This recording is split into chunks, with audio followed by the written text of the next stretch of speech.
Good morning, everyone. This is going to be another episode, number 4 in the series, Who Were the Nicolaitans in Revelation 2, verse 15. And specifically, this episode is going to focus on this question here to the right. Why Greek or Aramaic dictionaries alone are unable to translate Nicolaitans? So we'll take a look at that. Now, before we get deeper into this, let's remember, what does Jesus mean when he says that Nicolaitans teach something that he hates? This was explained by Robertson, a famous Protestant mainstream uh, translator, if you wish. He does a lot of word commentary. He's an expert on Greek. He's going to comment. He's going to say these early Gnostics, the Nicolaitans, so he's saying you're saved by knowledge. That was their whole thing, mysteries and knowledge. If you had these secret knowledge and mystery, you would be saved. That's what they taught. They practiced licentiousness, since they were not under law, but under grace. That's Robertson's own words. So that's why Protestants eventually realized in the middle 1800s, you know what? We don't like the book of Revelation anymore. We think it isn't really from God. And so we have a whole thing on that. And but now their recent tactics have been, since the turn of the century, to just simply ignore the problem and hope it goes away. But it's not going to go away. So anyway, why do I say Greek or Aramaic dictionaries are unable to translate Nicolaitans? Because it's neither a Greek word nor a Aramaic or Hebrew word. You'll see. Nicolaitans means, it's an Aramaic term, Nicola, let us eat, with the Greek plural ending, tons, meaning plural people. So those who say let us eat are a plural group. So they're Nicolaitans. That's all it is. Now, let me give you a little background of why that is so. Why does the book of Revelation speak in a kind of word, looks Greek on the face of things, but anybody who knows Aramaic or Hebrew can detect that it has a secondary, it's really a different term. It's not from Greek at all. It's a made-up word in Greek. What is it? It's Aramaic plus a Greek ending. Therefore, you couldn't find this word if you tried to in an Aramaic, because it has a different ending than Aramaic would have. Okay. And if you tried to find it in Greek, you'll never find the first part of it, meaning what it means in Aramaic. So these are a combination of two different languages into one word. Therefore, they can neither be found in a Aramaic dictionary, and you won't be able to find it in a Greek dictionary. Okay. Nowadays, though, they might try to tell you, they'll define Nicolaitans as Nicolaitans, and that's all. But they can't tell you what the underlying words mean literally, and that's what's missing. So I want to read to you a section of a book called A Critical and Exegetical Commentary on the Revelation of St. John by Mr. Charles. And this is volume 1, 1920, reprinted 1950, originally printed in Edinburgh. And he's going to explain to you how unique actually is the book of Revelation, that you can tell the speaker is Aramaic. He's making up words in Greek. Basically, whoever is helping him obviously is making up the word. He's obviously John, the apostle, is a Aramaic speaker. That's what was the version or dialect of Hebrew that was spoken by the people in the time of Christ. So I'm going to read this to you, and you'll see it'll become more obvious to you why this book of Revelation is this conglomerate terms that don't fit into either an Aramaic dictionary, and they don't fit into strictly a Greek dictionary. You have to have a dictionary of really the unique terms of John. And so it's its own subset of both languages. So let's read this. You'll see why. John the Seer, to whom we owed the apocalypse, was a Jewish Christian. This, by the way, is at page XXI. Who had in all probability spent the greater part of his life in Galilee before he emigrated to Asia Minor. That's in the western part of modern Turkey, and on the other side of the ocean there, the Aegean Sea, is the land of Greece. So it's a very Greek influenced or Hellenistic area, by the way. And settled in Ephesus, the chief center of Greek civilization. So people speak Greek there in that province. This conclusion is in part to be drawn not only from his defective knowledge of Greek, so he's saying John, this person from Galilee, isn't really very educated in Greek, and the unparalleled liberties he takes with its syntax. So he's so unfamiliar with it, he stretches all its grammatical terminology and creates new words and structures and so on, but also from the fact that to a certain extent he creates a Greek grammar of his own. He literally created his own Greek grammar because of the way he was using Aramaic terms in conjunction, as this man, Charles, explained.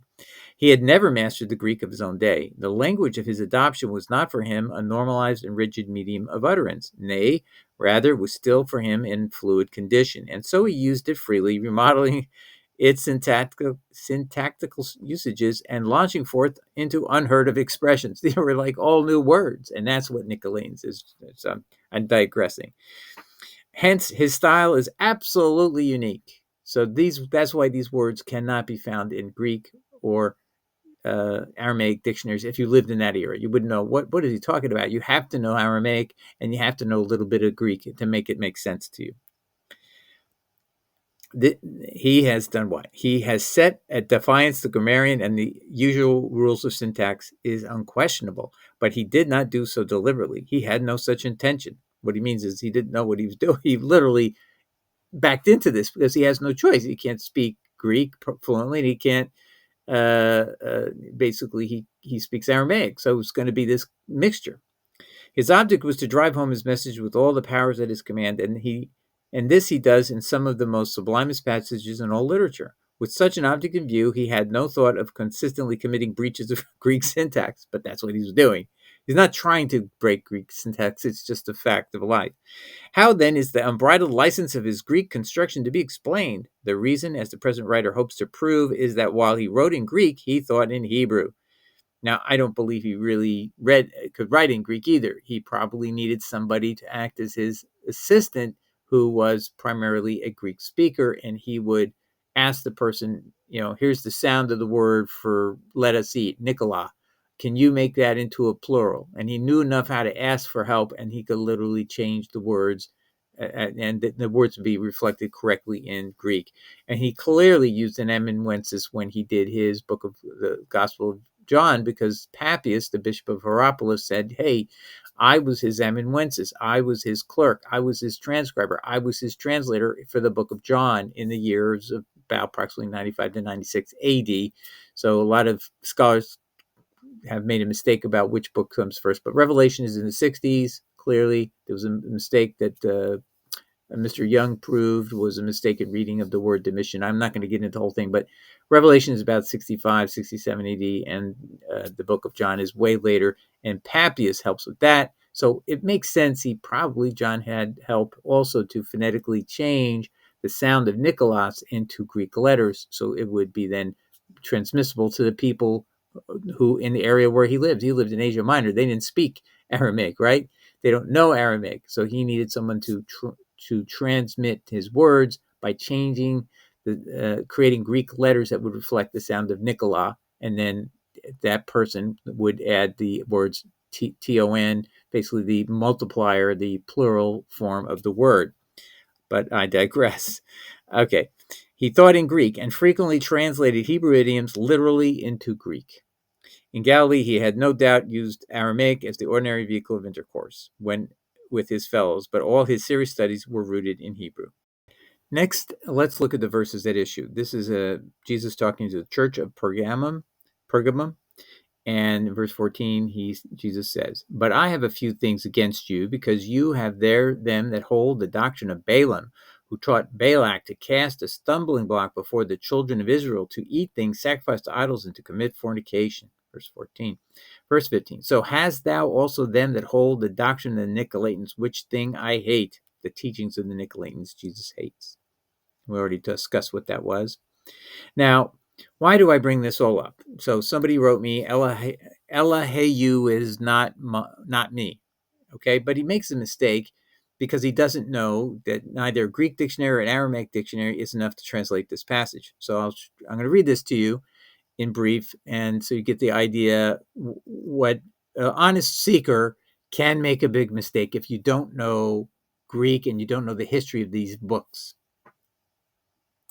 All right, so let's read Elihu is not me, 77217. Now, this is not his real name, so I don't feel an obligation that I shouldn't share with you because it's not his real name. It's a pseudonym. So let's just read what he says.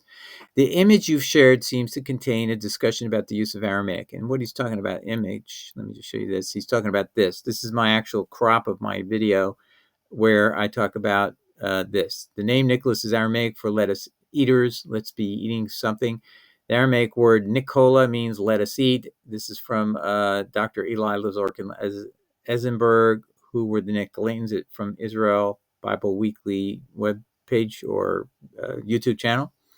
Thus, it says the word Nicolaitans was formed from the Aramaic Nicola, combined with the Greek plural ending tones. The basic meaning of Nicolaitans, therefore, would be let us eaters. Let us be eaters. The Christian Hebraist John Lightfoot argued that the Nicolaitans was a form of Aramaism. In this case, Aramaism is not a Greek word, but a loan word originating in Aramaic but spelled Greek, just as I've been saying. Okay, so he's saying, I saw this and I disagree with you. Here's why. He's going to try to disprove this person, okay, that these experts. He says this. So he says, the image you've shared seems to contain a discussion about the use of Aramaic in the first century and the meaning of the term Nicholas. Here's what I found based on historical and linguistic research. Aramaic usage. Aramaic was indeed used in the first century, especially in Palestine and Syria. It was the language of the common people, while Hebrew remained the language of religion and government. That's accurate. The term Nicholas does not mean let's eat. It is of Greek origin, meaning victory of the people, derived from Greek, Nike, meaning victory, and meaning people. I'm going to just pause there. Nothing in context supports that. But let us eat, the Aramaic term does fit the context because it's all about eating improper foods, the meat sacrifice idols in particular. Next, condemnation by Jesus. The reference to the work of the Nicolaitans is likely related to the Nicolaitans mentioned in the book of Revelation. Jesus condemns their deeds and doctrine, which are believed to involve practices contrary to Christian teachings. Then he says this, it's important to approach such discussions with careful consideration of historical and linguistic context. Exactly. That's exactly what he did not do. He did not know the linguistic context of the book of Revelation. And anybody who's experienced in translating the New Testament would have known you can't fit the book of Revelation into a dictionary either in Aramaic or into Greek. You have to see the person writing, John, is creating unique words and syntax. So here's how he concludes. If you have more specific questions or need further clarification, feel free to ask. So he's solved everything. He knows everything there is to know because it's dictionaries he just looked at. But he doesn't know what he doesn't know. That's what I always try to tell people. You really, when you're going to say something to somebody like that, you need to go look. He actually had seen, I just want to go back. This frame, this is a frame from minute 8:10 of the episode, Who Were the Nicolaitans, Revelation 2:6, 14 and 15. And it spells it all out here. Doesn't he understand this means the Greek word Nicolaitans is formed from an Aramaic word combined with Greek plural ending. That means you can't find this dictionary. You won't find it in a Greek dictionary. You won't find it in an Aramaic dictionary. Like, he's not processing the information on the page. He's just jumping to conclusions. He could just use the dictionary. It's not there. You lose. I supposedly lose the point. No, he didn't research this carefully and doesn't know how to translate the book of Revelation. A very specific skill is necessary, and you need to know Aramaic, unfortunately, to do a good, perfect job. And that's why Lightfoot is fantastic, because he is an Hebraist, meaning he knows Hebrew, which if you know Hebrew, you know implicitly, you know Aramaic, which is just simply a dialect of Hebrew. So let's go back here. So now, I just want to show you something. In this video he provided me, and I'm going to show you all the work he did. He looked at numerous sources to disprove my claim, but all wrongly premised on the fact that you could just look at Greek or Hebrew or Aramaic separate from the fact that it was not. John is creating his own Greek grammar, his own Greek lexicon. It's literally that. But he cites an article, Wikipedia, okay, Nicolaism, okay? And he tells me this is his 20th site. So he gives me 20 different sites that I'm supposed to go look at. If you have more specific questions need for the clarification, feel free to ask. And he has 20 sites. Let me show you what those are, by the way.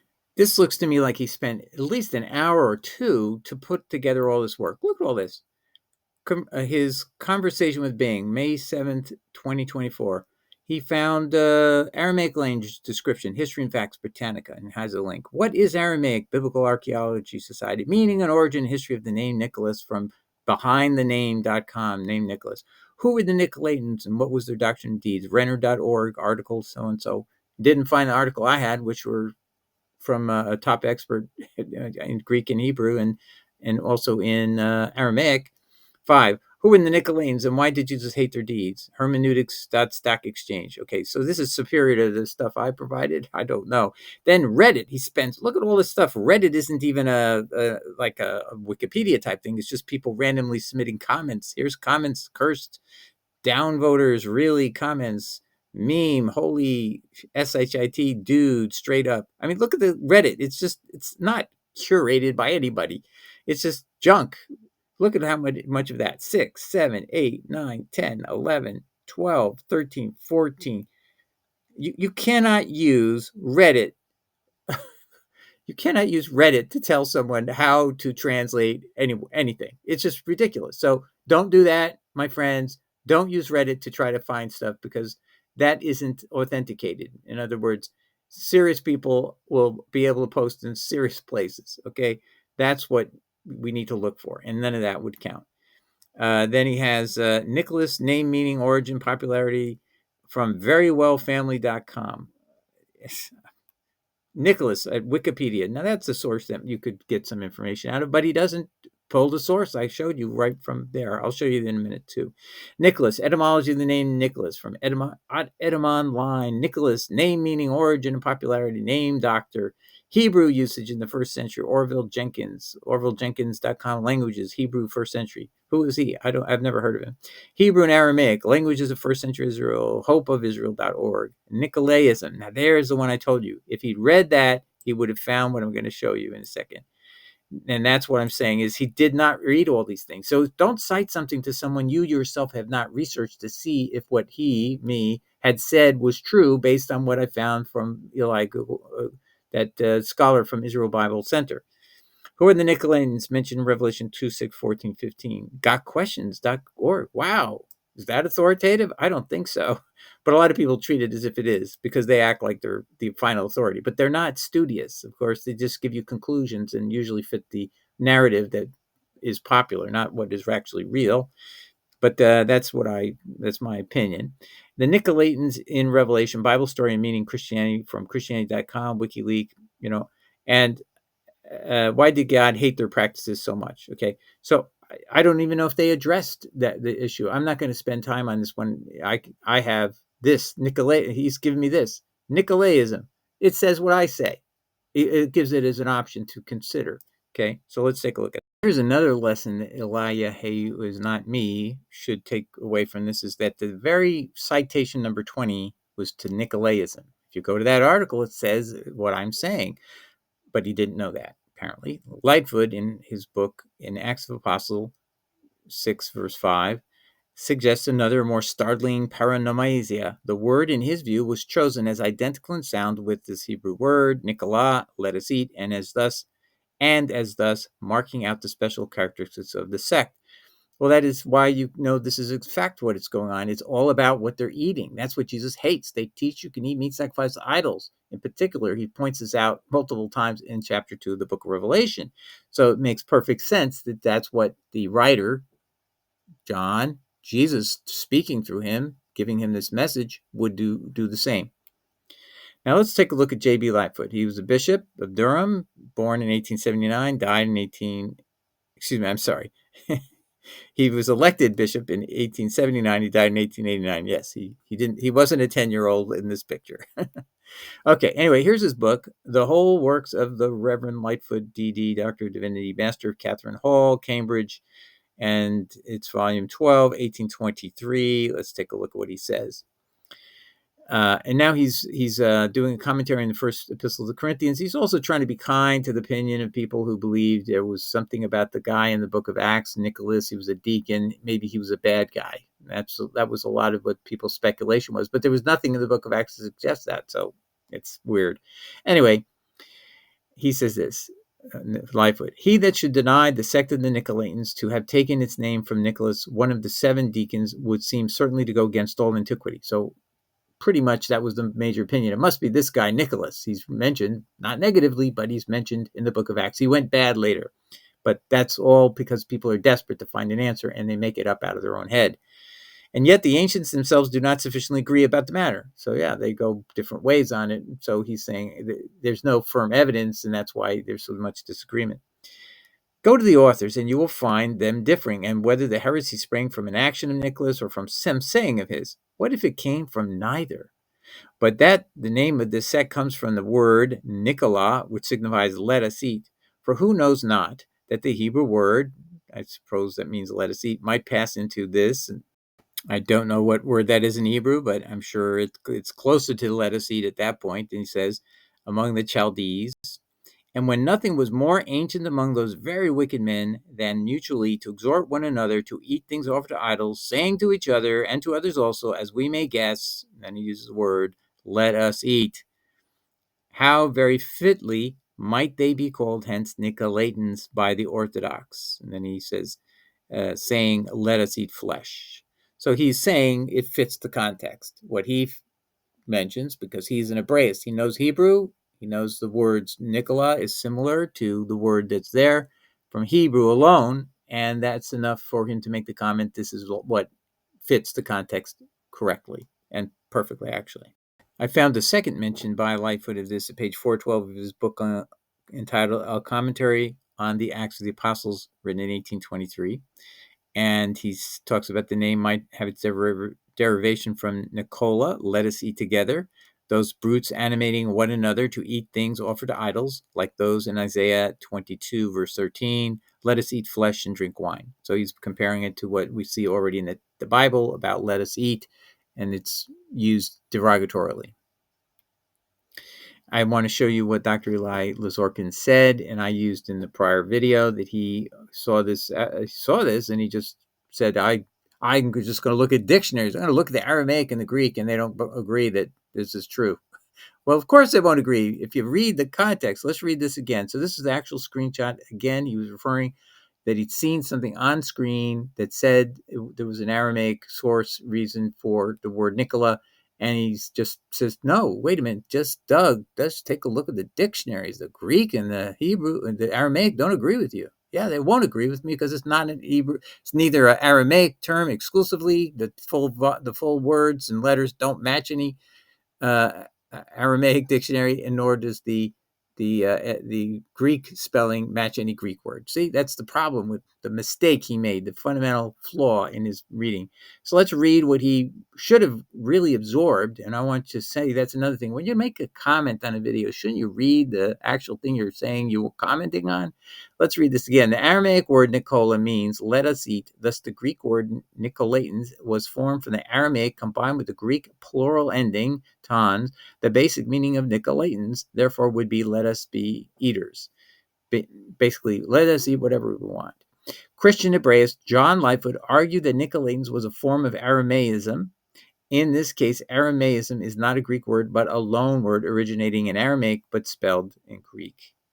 And had he continued reading on, he would have been reminded in Acts 15, the Bishop of Jerusalem had told Paul and all those present, you need to teach the Gentiles that you must abstain from meat that has been sacrificed to idols and from blood that has been strangled and sexual immorality, minimum rules. At that point, they would go to Sabbath each week and learn more. That was the next verse after those commands. So he says, once we realize the etymological connection between Nicolaitans and let us be eaters, whatever we want, it is not difficult to see that this aberrant group of Gentile Christ followers were at odds with the decision of Jerusalem Council and the will of God in Christ. They appeared to have set aside the teaching of the apostles given in Acts 15. Now, that was the 12 apostles. There was the guest person who was never identified as an apostle. His name was Paul. Paul is never identified as an apostle of Jesus Christ anywhere in the book of Acts, contrary to what many people think. Go read the Acts 9, 22 and 26, where Jesus allegedly says, allegedly appears, and then is recorded as saying, according in Paul twice and Luke once, saying, you're going to be a martyrs. You're going to be a witness. Never says you're going to be a messenger carrying my message. You're going to be a witness to my resurrection. That's it. Nothing more. Paul is totally has no basis for being deemed an apostle from the book of Acts, apostle of Jesus Christ. And so you have clearly the condemnation of Jesus Christ in Revelation 2 is backed up by the decision of James, his own blood brother, in the book of Acts chapter 15, and repeated again in Acts 21 when he repeats these commands to Paul.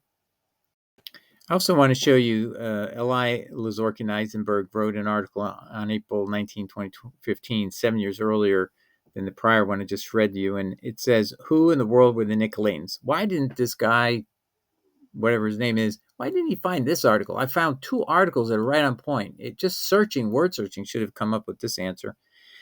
And he says, if this Hebrew word Nicol is transferred into Greek, it can be used as a term describing we will eat people, meaning they're people who say we will eat basically whatever we want. In a sense, this was their motto, their sentiment. We will eat the food that others think is forbidden, food offered to pagan deities. Thus, Nicolaitans, the Nicolaitans, as a group or teaching, can originate from Hebrew word Nicol. He's spelling this incorrectly, I believe. Or maybe the Hebrew is Nokol, but Aramaic is Nicol. We will eat, making a cohesive connection to the context of Balaam and Balak and the incident in the book of Numbers referred to in Revelation 2, verses 13 to 15.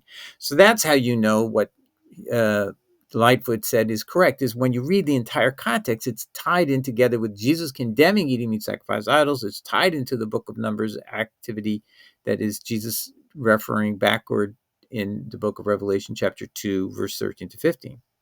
So why do people want to, like this gentleman, why does he want to point at poor Nicholas, or there's some victory, something that doesn't have any impact on the actual meaning and doesn't help the context become more knowledgeable to Christians? It misleads you to think it has nothing to do with what you eat, the prohibition of eating meat sacrificed to idols. Why is that? Because Paul permits you to eat meat sacrificed to idols in 1 Corinthians 8. Go read it. He even says you can go, if you go to the temple, he doesn't have any problem with that. The pagan temple, and you eat it there, there's leftovers at the end of their services. You can still eat it there, but you refrain only if some brother can see you inside the temple. They don't have walls in a lot of these pagan temples at that era. So when they see you, don't eat it in front of them, because if they see you eating it, they might do something they think violates something wrong, but it only violates their conscience. But I, Paul, am not measured by their conscience. I have a strong conscience. I can eat that whenever I want, but I will refrain when I see someone who thinks it's wrong, sees me doing it, eating it at the temple, and I will refrain because I don't want to make him do something, be loosened in his conscience, and then he'll do the wrong thing in his mind, even though I know I'm not measured by his conscience, and that's not my rules. Those are his rules. But I'll live by his rules when I'm around him. That's what he says. This is what's bothering people. When you look at it, the big picture, this is what Robertson said, and I've already quoted this. These early Nicolaitans practiced licentiousness since they were not under the law but under grace. That's what Jesus is condemning, and everybody knows it. And Robertson, a top scholar, Protestant, he says it bluntly. And it's not that he wants to say it. It totally doesn't believe, I believe he thinks Paul is a great guy. So he's just telling you the facts of life, and he's leaving it in your hands to decide. Well, you need to make decisions, my friends. That's what's going on here. And this this person who made this mistake, blunder actually, of thinking you could use Greek dictionary or Aramaic dictionaries to define what the word meant here, Nicolaitans, is exactly the kind of thing that is why Paul has been able to be successful, because we are generally ignorant of the languages at issue here, and people can take advantage of us and dupe us. But that's why you need people like Lightfoot. He was an Hebraist, meaning he knew Hebrew and he became a Christian. He was Jewish originally. He became a good Christian and a good Protestant, but he also could read Hebrew. He could see the words, and the associated word in Hebrew is very close to Nicola, and Aramaic is just simply Nicola instead of Nokola. Okay. So that was obviously, I just saw that here as I was doing that. So that's the reason why people try to evade and deflect these messages, because it points right at Paul. And who's the one pointing his finger at Paul? Jesus Christ, condemning him for his teaching. And he hates what he taught, that you could eat meat sacrificed to idols. 1 Corinthians 8. Go check it out. Even it's in 1 Corinthians 10 if you want to see it there again. Now, let's just wrap it up here. So hast thou, verse 15, them that hold the doctrine of Nicolaitans, which thing I hate. Jesus hates it. Hates what Paul teaches. That is really strong message of Jesus Christ. Now, I just want to also point out something to you. The Ephesians were the ones who Jesus commends for putting on trial those who claim to be, quote, an apostle and are not, but are a liar. Revelation 2, verse 2. The Ephesians were also commended for rejecting the Nicolaitans' teaching on idol meat. The Nicolaitans, Jesus notes, taught that the Christian could eat things sacrificed to idols. Revelation 2, verse 14 to 15. That's what we've been focusing on. Jesus thus has commended the church at Ephesus for not only having identified the person who falsely claimed to be an apostle, but also for its having rejected the teaching that it was permissible to eat sacrificed to idols. Do you see? They're rejecting a false apostle who was claiming to be an apostle, and Jesus is commending them for that, putting him on trial, finding he's not true, and also at the same time having rejected the false apostle teaching you can eat sacrificed idols. How close can Jesus possibly get to? I can't. It's unbelievable that people can't see this, but we've been kept in the dark. The Christian scholars figured this out in the early 1800s, and that's where Bauer first started it. And then Renan tried to excoriate James and Jude and the Apostle John as haters because this is so pointed right at Paul. Their works, James and John also have works that are pointed at Paul, if you don't know that. Jude, for example, says someone is teaching a doctrine of grace that basically turns it on its head and gives license to sin. All right, so just as a recap, for any of you who are trying to rebut something I'm saying from the book of Revelation, this is what you need to assume. You cannot use Aramaic dictionaries. You cannot use Greek dictionaries. You have to go study that verse from scholars like Lightfoot, and I would suggest actually reading Lightfoot for purposes of analyzing what you think you see there, but it isn't really there. All right, God bless. Take care. Ciao. Bye.